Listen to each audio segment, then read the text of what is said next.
I'm here today to, I'm sick of the corruption, I'm sick of the false flags, I'm sick of the Big Brother state, and I think the people in that building over there are responsible for the majority of it. I'm here today because when we heard that Bilderberg was coming to London, we thought it was a really good opportunity to do something about it in the biggest possible way we could, and to bring together all of the people that have been researching and talking about Bilderberg for years in one space. So I'm here because I'm a concerned individual about the control that these people, they either own, control or have influence over all the money, the debt, which is global, and the infrastructure, the natural resources. My job, my duty as a human being is just to preserve what's left of this planet for future generations. Can you tell us a fact or one thing that people should know about Bilderberg?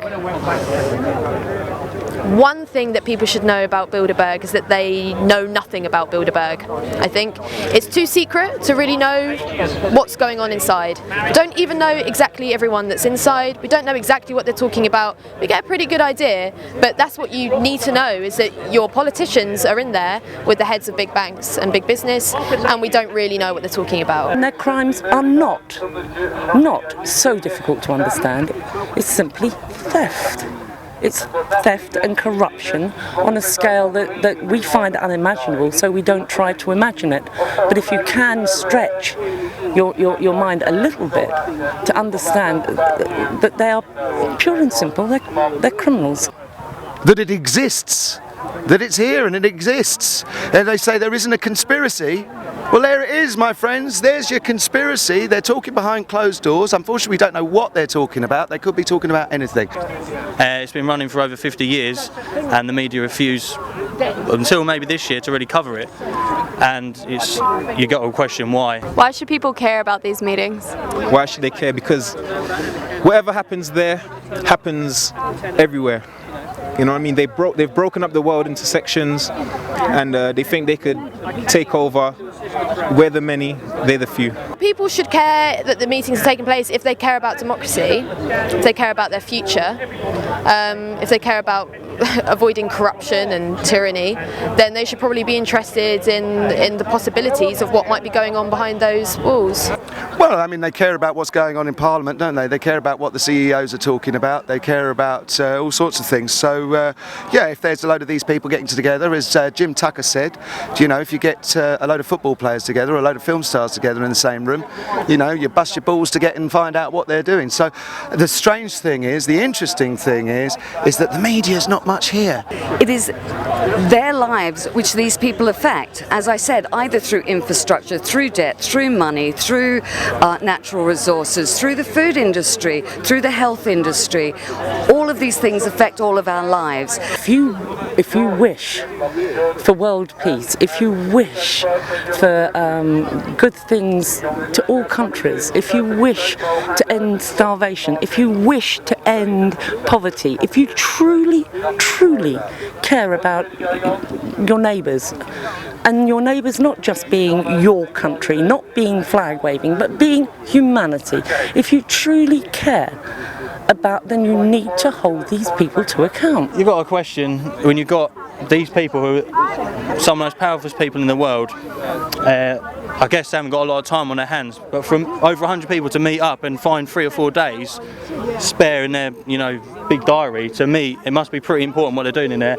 Big fences up there, the security around here tells me there's something really important going on. What's something that you're doing in your own life to try to make the world a better place?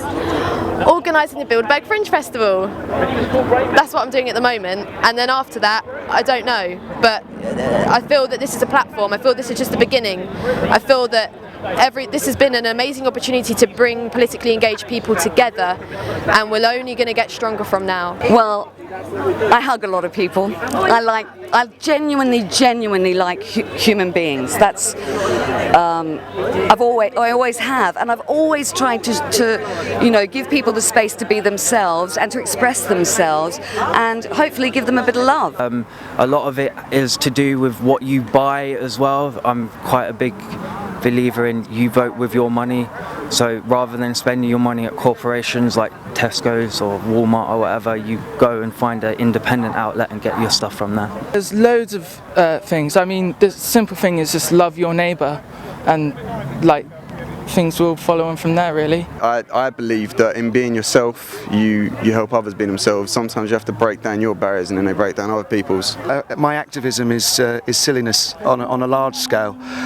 So we have a thing called the Acme Construction Company, and we do as many silly things as possible. And we like the idea that the people have the power.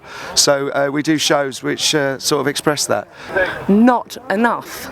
Not enough. I mean, I don't think...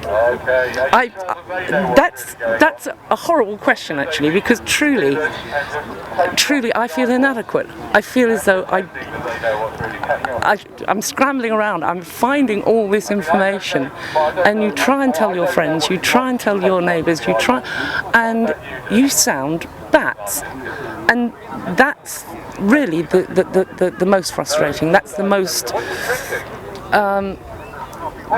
because it is so unbelievable. I spent a long time fighting this kind of knowledge because I didn't want to believe that this could be true. I really didn't want to think that people could wish harm on others. Are there any other things that you think that you could do?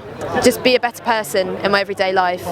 It's those minute interactions that we have that change the world as much as the big ones that look great and pretty from the outside.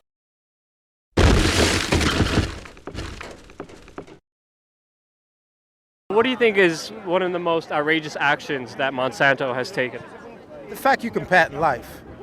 Patent seeds, that's from a tree, and you can sue somebody, and that's ridiculous. Actually, quite often you would only have 3 or 4 journalists trying to cover it.